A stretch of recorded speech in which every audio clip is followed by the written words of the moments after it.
Hello everyone, good morning. हम घटना चक्र पूर्वावलोकन डिस्कस कर रहे हैं। पॉलिटी का टॉपिक है मूल अधिकार। इससे रिलेटेड कुछ क्वेश्चंस हमने कंप्लीट कर लिए हैं, कुछ क्वेश्चंस बाकी है, उसको आज हम डिस्कस करेंगे। तो चलिए स्टार्ट करते हैं। Question number 96। भारत के संविधान के किस अनुच्छेद के अंतर्गत भारत का उच्चतम न्यायालय नागरिकों के मूल अधिकारों के प्रवर्तन के लिए विभिन्न रीट जारी करने का अधिकार रखता है?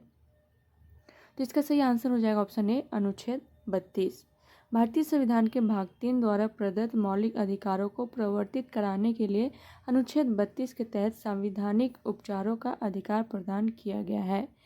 इस अनुच्छेद के खंड 2 के तहत भारत के उच्चतम न्यायालय को मौलिक अधिकारों के प्रवर्तन के लिए विभिन्न रीट, बंदी, प्रत्यक्षीकरण, परमादेश, प्रतिषेध, अधिकार परीक्षा और उत्प्रेषण निकालने की शक्ति है। अनुच्छेद 226 के तहत उच्च न्यायालयों को अपने राज्य क्षेत्र के संदर्भ में भाग 3 द्वारा प्रदत्त मौलिक अधिकारों के प्रवर्तन के लिए और किसी अन्य प्रयोजन के लिए विभिन्न रीट निकालने का अधिकार है।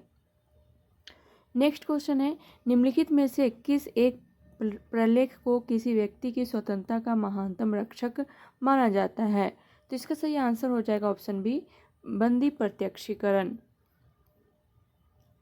भारतीय संविधान के अनुच्छेद 32 के तहत उच्चतम न्यायालय को मौलिक अधिकारों को प्रवर्तित कराने के लिए 5 प्रकार के रीट जारी करने की शक्ति प्राप्त है। बंदी प्रत्यक्षीकरण, परमादेश, प्रतिषेध, उत्प्रेषण और अधिकार परीक्षा। बंदी प्रत्यक्षीकरण प्रलेख को किसी व्यक्ति की स्वतंत्रता का महानतम रक्षक माना जाता है। यह उस व्यक्ति के संबंध में न्यायालय द्वारा जारी आदेश है जिसे दूसरे के द्वारा हिरासत में रखा गया है। इसके द्वारा बंदीकरण अधिकारी को आदेश दिया जाता है कि बंदी व्यक्ति को निश्चित समय के अंदर न्यायालय के समक्ष प्रस्तुत करे। नेक्स्ट क्वेश्चन है, व्यक्तिगत स्वतंत्रता के लिए उच्च न्यायालय निम्नलिखित में से किस रीट को जारी कर सकता है? तो इसका सही आंसर हो जाएगा ऑप्शन सी, बंदी प्रत्यक्षीकरण। नेक्स्ट क्वेश्चन है, व्यक्तिगत स्वतंत्रता के अधिकार के लिए निम्नलिखित में से कौन सी रीट याचिका दायर की जा सकती है? तो इसका सही आंसर हो जाएगा option C, habeas corpus. Next question है, सुमेलित कीजिए। बंदी प्रत्यक्षीकरण, हमें शरीर चाहिए। परमादेश, अधीनस्थ न्यायालय का लेख। प्रतिषेध, हम आदेश देते हैं। उत्प्रेषण, पूर्णतः सूचित कीजिए। एंड अधिकार परीक्षा, किस अधिकार से? तो ए का 4, बी का 5, 3, सी का 3 एंड डी का 1 एंड ई का 2। सी इसका सही आंसर हो जाएगा। निम्नांकित में से कौन सा सही सुमेलित नहीं है? तो इसका सही आंसर हो जाएगा ऑप्शन सी, प्रतिषेध। To be certified, to be certified उत्प्रेषण रीट के लिए प्रयुक्त शब्दार्थ है, न कि प्रतिषेध रीट के लिए। बाकी सब सही है। यहाँ देखिए, बंदी प्रत्यक्षीकरण, to have the body of परमादेश, वी कमांड, अधिकार परीक्षा, by what authority. Next question है, निम्नलिखित संवैधानिक उपचारों में से किसे पोस्टमार्टम भी कहा जाता है? तो इसका सही आंसर क्या हो जाएगा? ऑप्शन ए है प्रतिषेध, ऑप्शन बी है परमादेश, ऑप्शन सी है उत्प्रेषण, ऑप्शन डी है अधिकार परीक्षा, ऑप्शन ई है उपयुक्त में से कोई नहीं, उपयुक्त में से एक से अधिक। तो इसका सही आंसर हो जाएगा ऑप्शन ई, उपयुक्त में से एक से अधिक। उत्प्रेषण रीट में उच्च और उच्चतम न्यायालय अधीनस्थ न्यायालयों द्वारा दिए गए किसी निर्णय की पुनः परीक्षा करते हैं। यह कार्य एक तरह का पोस्टमार्टम ही है। इसके अतिरिक्त जब न्यायालय को लगता है कि कोई व्यक्ति ऐसे पद पर नियुक्त हो गया है जिस पर उसका कोई कानूनी हक नहीं है, तब न्यायालय अधिकार परीक्षा आदेश के द्वारा उसे उस पद पर कार्य करने से रोक देता है। इस रीट में भी पोस्टमार्टम का भाव निहित है, अतः इसका उपयुक्त उत्तर ई होना चाहिए, जबकि आयोग ने विकल्प डी को सही माना है, मतलब अधिकार परीक्षा को। तो इसको ध्यान में रखिएगा। नेक्स्ट क्वेश्चन है, एक ऐसी याचिका जो न्यायपालिका द्वारा जारी की जाती है तथा जिसमें कार्यपालिका से कहा जाता है कि वह ऐसा कार्य करे जो उसे प्रदत्त शक्तियों के अंतर्गत करना चाहिए था, उस रीट को कहा जाता है। तो इसका सही आंसर हो जाएगा ऑप्शन बी, मैंडमस। मैंडमस मतलब परमादेश का आशय है हम आदेश देते हैं। इस प्रकार इस याचिका द्वारा कार्यपालिका से उस कार्य को करने के लिए कहा जाता है जो उसे प्रदत्त शक्तियों के अंतर्गत अपने दायित्व के निर्वहन हेतु करना चाहिए।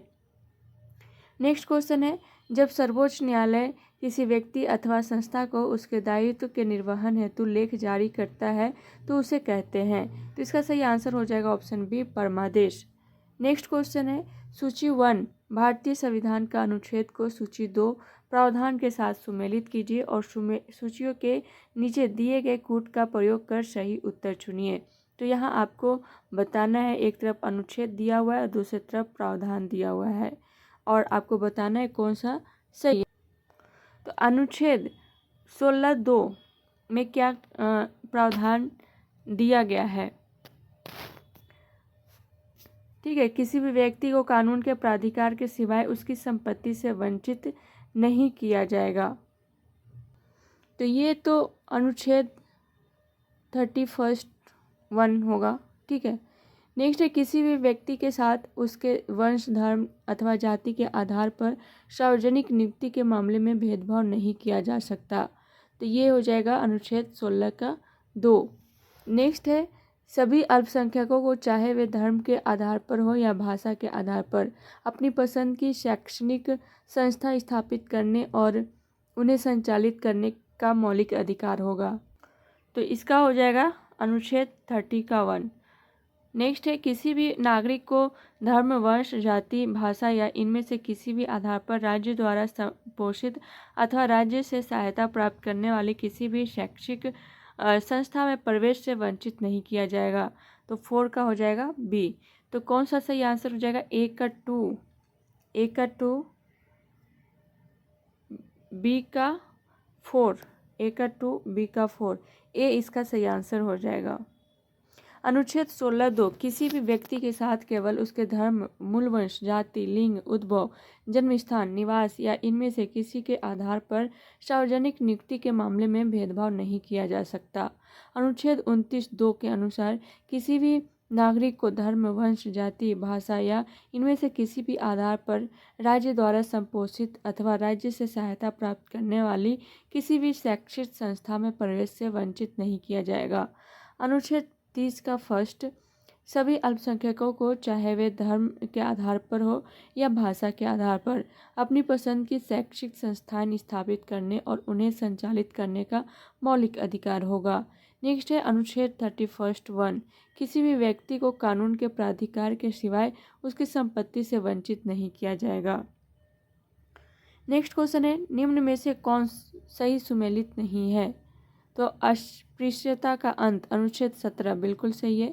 गिरफ्तारी एवं निरोध के विरुद्ध संरक्षण अनुच्छेद 23 गलत हो जाएगा, ये अनुच्छेद 22 है। ठीक है, धर्म की स्वतंत्रता अनुच्छेद 25 एंड अल्पसंख्यकों के हितों का संरक्षण अनुच्छेद 29। तो यहाँ हमसे सही सुमेलित नहीं है पूछा गया था, तो ऑप्शन बी इसका सही आंसर हो जाएगा। ठीक है, नेक्स्ट क्वेश्चन है, सूची 1 को सूची 2 से मेल कीजिए और नीचे दिए गए कूट में से सही उत्तर का चयन करना है। तो यहाँ आपको बताना है, उपाधियों का निषेध अनुच्छेद 18।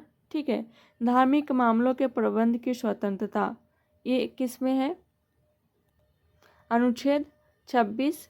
अल्पसंख्यकों की भाषा का संरक्षण अनुच्छेद 29 एंड शिक्षा का अधिकार अनुच्छेद 21 का 1। तो इसको ध्यान में रखना है, अनुच्छेद सारा याद रखना है। ठीक है, नेक्स्ट क्वेश्चन है, सही सुमेलित करना है, यहाँ भी आपको बताना है। मौलिक कर्तव्य संविधान का 42वां संविधान संशोधन के द्वारा ऐड किया गया। संसद मौलिक अधिकारों में संशोधन कर सकती है। केशवानंद भारती में ऐसा कहा गया। मूल ढांचे का सिद्धांत मिनर्वा मिल्स केस में बोला गया। इंसानों के अनैतिक व्यापार का निषेध संविधान का अनुच्छेद 23। ठीक है, नेक्स्ट क्वेश्चन है, किस वाद से संसद को मौलिक अधिकारों में संशोधन का अधिकार दिया गया है? तो इसका सही आंसर हो जाएगा ऑप्शन ए, केशवानंद भारतीवाद। उच्चतम न्यायालय ने सर्वप्रथम वर्ष 1951 में शंकरी प्रसाद बनाम भारत संघवाद तथा तत्पश्चात वर्ष 1965 में सज्जन सिंह बनाम राजस्थान राज्य के वाद में अभिनिर्धारित किया कि संसद संविधान द्वारा प्रदत्त मूल अधिकारों के संशोधन कर सकती है।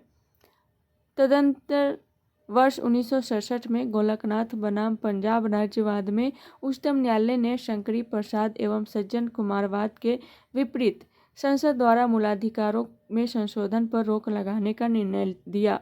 चूँकि वर्तमान में केशवानंद भारती बनाम केरल राज्यवाद के निर्णय के आधार पर संसद को मूलाधिकारों में संशोधन की शक्ति प्राप्त है, अतः विकल्प ए को अभीष्ट उत्तर के रूप में चिन्हित किया गया है।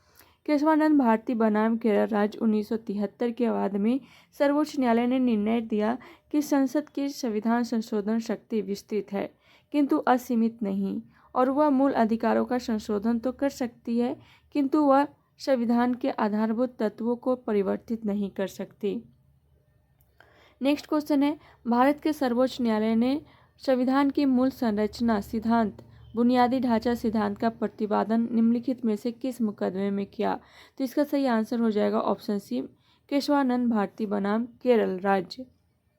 केशवानंद भारती बनाम केरल राज्य 1973 के बाद में भारत के सर्वोच्च न्यायालय द्वारा संविधान की मूल संरचना बुनियादी ढांचा के सिद्धांत का प्रतिपादन किया गया था, जिसका अनुमोदन मिनर्वा मिल्स 1980 के बाद में भी किया गया। नेक्स्ट क्वेश्चन है, निम्नलिखित में से किस वाद में ने भारतीय संविधान के मूल संरचना के सिद्धांत की रूपरेखा प्रतिपादित की? तो इसका सही आंसर हो जाएगा ऑप्शन सी, केशवानंद भारती बनाम केरल राज्य। नेक्स्ट क्वेश्चन है, मूल अधिकारों से संबंधित निम्नांकित निर्णयों का सही कालानुक्रम चुनिए। गोलकनाथ बनाम पंजाब राज्य, केशवानंद भारती बनाम केरल राज्य, मिनर्वा मिल्स बनाम भारत राज्य और A.K. गोपालन बनाम मद्रास राज्य। तो इसका सही आंसर हो जाएगा ऑप्शन सी, DABC। ठीक है, देखिए A.K. गोपालन बनाम मद्रास राज्य 1950 में आया, गोलकनाथ बनाम पंजाब राज्य 1967, केशवानंद भारती बनाम केरल राज्य 1973 एंड मिनर्वा मिल्स बनाम भारत संघ 1980। तो इसको ये डेट को भी ध्यान में रखना है, बहुत इंपॉर्टेंट है। नेक्स्ट क्वेश्चन है, भारत में संपत्ति के अधिकार की क्या स्थिति है? तो इसका सही आंसर हो जाएगा ऑप्शन बी, यह विधिक अधिकार है जो किसी भी व्यक्ति को प्राप्त है। 44वें संविधान संशोधन अधिनियम 1978 द्वारा संपत्ति के अधिकार को मौलिक अधिकारों की सूची से हटाकर संविधान के भाग 12 वित्त संपत्ति संविदाएं और वाद के अध्याय 4 संपत्ति का अधिकार के रूप में अंतःस्थापित किया गया है। इसके अनुच्छेद 300 का विधि के प्राधिकार के बिना व्यक्तियों को संपत्ति से वंचित न किया जाना के अनुसार किसी व्यक्ति को उसकी संपत्ति से विधि के प्राधिकार से ही वंचित किया जाएगा, अन्यथा नहीं। अतः यह स्पष्ट है कि वर्तमान में भारत में संपत्ति का अधिकार एक विधिक या कानूनी अधिकार है जो किसी भी व्यक्ति, नागरिक या गैर नागरिक को प्राप्त है। उल्लेखनीय है कि नई NCERT के अद्यतन संस्करण में संपत्ति का अधिकार संवैधानिक अधिकार के रूप में उल्लिखित किया गया है, तो इसको ध्यान में रखिएगा। नेक्स्ट क्वेश्चन है, संपत्ति का अधिकार निम्न में से कौन सी श्रेणी में सम्मिलित है? तो इसका सही आंसर हो जाएगा ऑप्शन ए, कानूनी अधिकार। नेक्स्ट क्वेश्चन है, संपत्ति का अधिकार एक, ये वैधानिक अधिकार भी होगा, कानूनी अधिकार C and D। Next question है, निम्नलिखित कथनों को पढ़िए तथा सही विकल्प को चुनिए। कथन एक फर्स्ट है, 44वें संशोधन अधिनियम 1978 द्वारा संपत्ति के अधिकार को मौलिक अधिकारों की सूची से हटा दिया गया। बिल्कुल सही है, ठीक है। सेकेंड कथन है कि संपत्ति के अधिकार को संविधान के भाग 12 में अनुच्छेद 301 के तहत विधिक अधिकार बना दिया गया। बिल्कुल सही है। तो कथन 1 एवं कथन 2 दोनों ही सही है, ऑप्शन सी इसका सही आंसर हो जाएगा। नेक्स्ट क्वेश्चन है, वर्तमान समय में भारतीय संविधान के अंतर्गत संपत्ति का अधिकार है एक, इसका सही आंसर हो जाएगा ऑप्शन बी, वैधानिक अधिकार। नेक्स्ट क्वेश्चन है, निम्नलिखित कथनों पर विचार कीजिए। अनुच्छेद 301 संपत्ति के अधिकार से संबंध है नहीं। 300 में 300A 300 का में संपत्ति का अधिकार से संबंधित है। ठीक है, तो इसको ध्यान में रखिएगा। फर्स्ट तो गलत हो जाएगा। सेकेंड है संपत्ति का अधिकार एक विधिक अधिकार है किंतु यह मूल अधिकार नहीं है। बिल्कुल सही है। थर्ड है कि भारत के संविधान में अनुच्छेद 300 का को उस समय केंद्र में कांग्रेस सरकार द्वारा 44वें संविधान संशोधन से अंत स्थापित किया गया था, तो ये भी गलत हो जाएगा। उस टाइम कांग्रेस सरकार नहीं, जनता पार्टी, तत्कालीन जनता पार्टी की सरकार थी, तो थर्ड भी गलत हो जाएगा। तो केवल 2 सही है। ऑप्शन ए इसका सही आंसर हो जाएगा। नेक्स्ट क्वेश्चन है निम्नलिखित में से किसके द्वारा संपत्ति के मूल अधिकार का लोप किया गया है? तो इसका सही आंसर हो जाएगा ऑप्शन सी, संविधान के 44वां संशोधन अधिनियम द्वारा। नेक्स्ट क्वेश्चन है संपत्ति के मौलिक अधिकार को कब समाप्त किया गया? तो इसका सही आंसर हो जाएगा ऑप्शन ए, 1978 में संविधान के 44वें संशोधन द्वारा। नेक्स्ट क्वेश्चन है निम्नलिखित में से किस संवैधानिक संशोधन अधिनियम ने मौलिक अधिकारों को सूची से संपत्ति के अधिकार को हटाया? तो इसका सही आंसर हो जाएगा ऑप्शन सी, 44वां संविधान संशोधन अधिनियम 1978। नेक्स्ट क्वेश्चन है किस संशोधन के द्वारा संपत्ति का अधिकार समाप्त किया गया? तो इसका सही आंसर हो जाएगा ऑप्शन बी, 44वें। नेक्स्ट क्वेश्चन है भारतीय संविधान के 44वें संशोधन से मौलिक अधिकारों की श्रेणी से निम्नलिखित में से किस अधिकार को हटा दिया गया है? तो इसका सही आंसर हो जाएगा ऑप्शन सी, संपत्ति का अधिकार। नेक्स्ट क्वेश्चन है जिस संविधान संशोधन को नागरिकों के संपत्ति के अधिकार का मूलाधिकार की सूची से निष्कासन किया गया है वह है? इसका सही आंसर हो जाएगा ऑप्शन सी, 44वां संशोधन। नेक्स्ट क्वेश्चन है निम्नलिखित में से कौन सा मौलिक अधिकार नहीं है? तो इसका सही आंसर हो जाएगा ऑप्शन सी, संपत्ति का अधिकार। नेक्स्ट क्वेश्चन है निम्नलिखित में से कौन सा मूल अधिकार भारतीय संविधान में नागरिकों को नहीं दिया गया है? तो इसका सही आंसर हो जाएगा ऑप्शन बी, संपत्ति का अधिकार। नेक्स्ट क्वेश्चन है निम्नलिखित में से कौन सा भारत के संविधान द्वारा प्रदत्त मूल अधिकारों में से नहीं है? तो इसका सही आंसर क्या हो जाएगा? ऑप्शन बी, विरोध का अधिकार। नेक्स्ट क्वेश्चन है भारतीय संविधान निम्न में से कौन सा अधिकार प्रदान नहीं करता है? तो इसका सही आंसर हो जाएगा ऑप्शन ए, समान आवास का अधिकार। भारतीय संविधान द्वारा समानता का अधिकार अनुच्छेद 14 से 18, धर्म पालन करने का अधिकार अनुच्छेद 25 से 28 तथा स्वतंत्रता का अधिकार अनुच्छेद 19 से 22 तो प्रदान किया गया है, परंतु समान आवास के अधिकार का इसमें उल्लेख नहीं है। नेक्स्ट क्वेश्चन है निम्नलिखित में से कौन सा मूल अधिकार भारतीय संविधान में नागरिकों को नहीं दिया गया है? तो इसका सही आंसर हो जाएगा ऑप्शन सी, सूचना का अधिकार।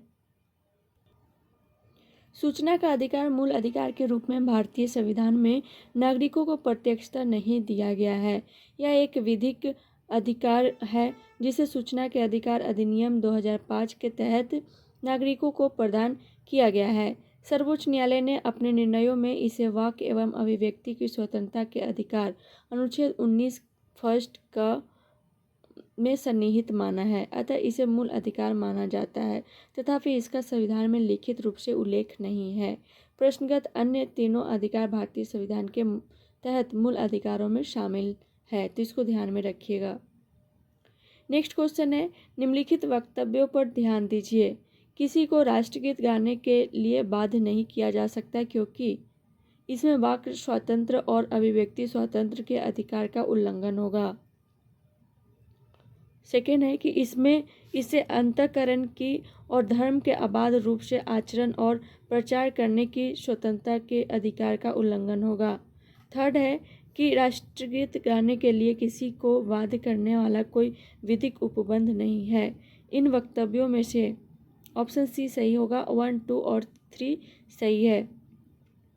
विजोय इमैनुअल बनाम केरल राज्य के बाद में सर्वोच्च न्यायालय ने निर्णय दिया कि किसी को भी राष्ट्रगीत गाने के लिए बाध्य नहीं किया जा सकता यदि उसका धार्मिक विश्वास ऐसा करने की अनुमति नहीं देता है। राष्ट्रगीत गाने के लिए बाध्य करना एक वाक स्वतंत्र का उल्लंघन होगा। न्यायालय ने निर्णय दिया कि ऐसा कानून नहीं है जिसके अधीन उसे राष्ट्रगीत गाने के लिए बाध्य किया जा सके। नेक्स्ट क्वेश्चन है उन मौलिक अधिकारों का चयन करें जो भारतीय नागरिकों को प्राप्त है परंतु गैर नागरिकों को नहीं। तो भाषा एवं अभिव्यक्ति की स्वतंत्रता, कानून के समक्ष समता, अल्पसंख्यकों के अधिकार, जीवन और स्वतंत्रता का अधिकार। तो इसका सही आंसर हो जाएगा 1 और 3, जो कि भारतीय नागरिकों को प्राप्त है लेकिन गैर नागरिकों को नहीं। भारतीय संविधान के भाग 3 में वर्णित मौलिक अधिकारों के तहत अनुच्छेद 19 भाषण एवं अभिव्यक्ति की स्वतंत्रता तथा 29 अल्पसंख्यक वर्गों के हितों का संरक्षण मात्र भारतीय नागरिकों को प्राप्त है, यह गैर नागरिकों को प्राप्त नहीं है। जबकि अनुच्छेद 14 कानून के समक्ष समानता का अधिकार और अनुच्छेद 21 जीवन और स्वतंत्रता का संरक्षण भारतीय नागरिक तथा विदेशियों सभी व्यक्तियों को प्राप्त है। अनुच्छेद 15, 16, 19, 29, 30 ये अनुच्छेद हैं जो कि केवल भारतीय नागरिक को प्राप्त है, विदेशियों को नहीं। तो इसको ध्यान में रखिएगा। नेक्स्ट क्वेश्चन है, निम्नलिखित में से कौन सा मूल अधिकार विदेशी नागरिकों को प्राप्त नहीं है? तो इसका सही आंसर हो जाएगा ऑप्शन बी, अभिव्यक्ति की स्वतंत्रता का अधिकार। भारत में कुछ मूलाधिकार नागरिकों और विदेशियों दोनों को समान रूप से उपलब्ध है, जो इस प्रकार है।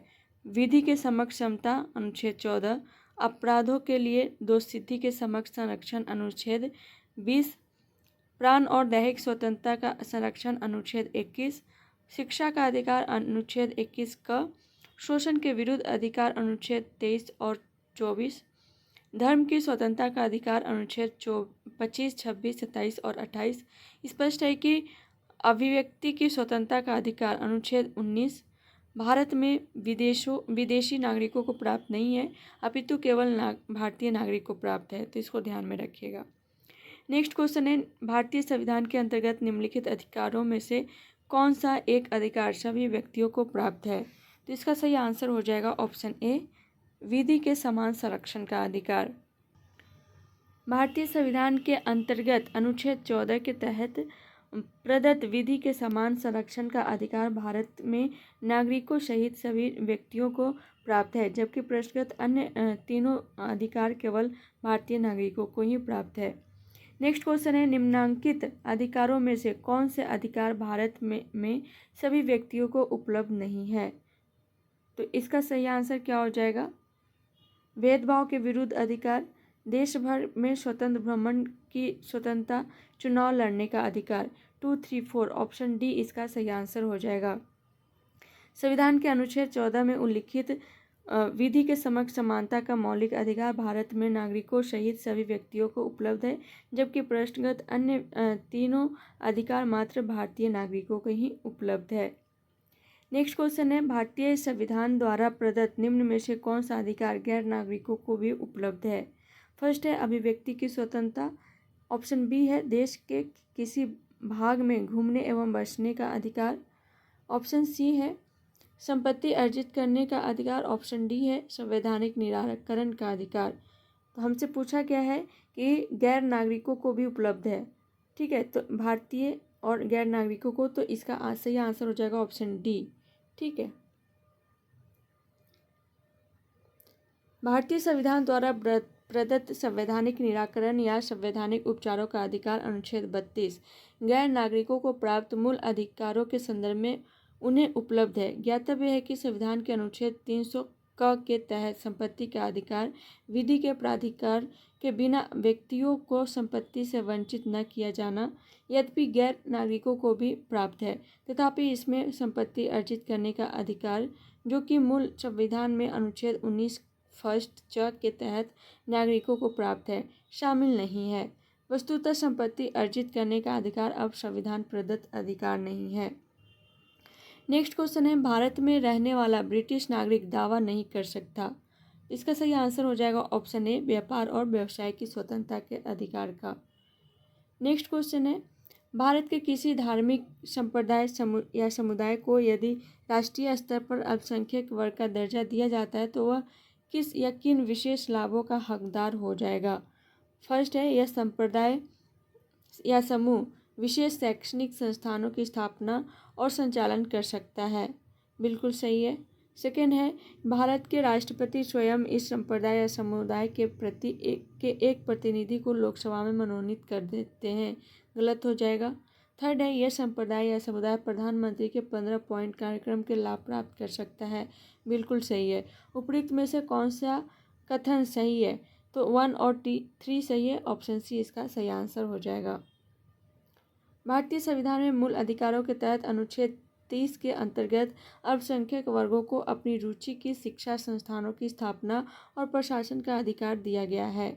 वर्ष 2006 से केंद्र सरकार द्वारा अल्पसंख्यक वर्गों के कल्याण के लिए प्रधानमंत्री का 15 सूत्री कार्यक्रम प्रारंभ किया गया। भारत में किसी धार्मिक संप्रदाय या समुदाय को राष्ट्रीय स्तर पर अल्पसंख्यक वर्ग का दर्जा प्राप्त होने पर उपयुक्त 2 लाभ प्राप्त हो जाते हैं, परंतु लोकसभा में राष्ट्रपति द्वारा अनुच्छेद 331 के तहत मनोनयन केवल एंग्लो इंडियन समुदायों से 2 सदस्यों का किया जा सकता है। यह प्रावधान भी 104 में संविधान संशोधन अधिनियम 2019 से निष्प्रभावी हो गया है, तो इसको भी ध्यान में रखिएगा, इम्पोर्टेंट हो जाता है। नेक्स्ट क्वेश्चन है, बंधुआ मजदूर उन्मूलन अधिकार संसद ने पारित किया था, तो इसका सही आंसर हो जाएगा ऑप्शन बी 1976 में। बंधुआ मजदूरी प्रथा उन्मूलन अध्यादेश 25 अक्टूबर 1975 को जारी किया गया तथा इसी तिथि से प्रभावी हुआ। इसका स्थान बाद में बंधुआ मजदूरी प्रथा उन्मूलन अधिकार 1976 ने ले लिया, जिसका उद्देश्य अनुच्छेद 23 के परिप्रेक्ष्य में केवल बंधुआ श्रमिकों को मुक्त करना ही नहीं अपितु उनके पुनर्वास की व्यवस्था भी करना है। नेक्स्ट क्वेश्चन है, जोखिम भरे उद्योगों में बाल श्रम का उपयोग निषिद्ध किया गया है, तो इसका सही आंसर क्या हो जाएगा? ऑप्शन ए है भारत के संविधान द्वारा, ऑप्शन बी है 10 दिसंबर 1996 के सर्वोच्च न्यायालय के निर्णय द्वारा, ऑप्शन सी है संयुक्त राष्ट्र के चार्टर द्वारा, ऑप्शन डी है उपयुक्त सभी। तो इसका सही आंसर हो जाएगा ऑप्शन डी उपयुक्त सभी।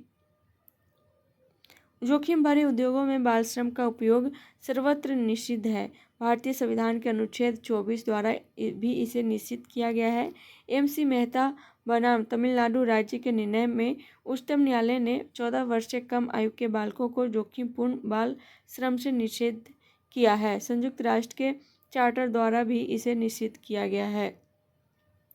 नेक्स्ट क्वेश्चन है कि बिना कर्तव्य के उसी प्रकार है जैसे मनुष्य बिना परछाई, तो यहाँ हो जाएगा अधिकार के बिना कर्तव्य के उसी प्रकार है जैसे मनुष्य बिना परछाई।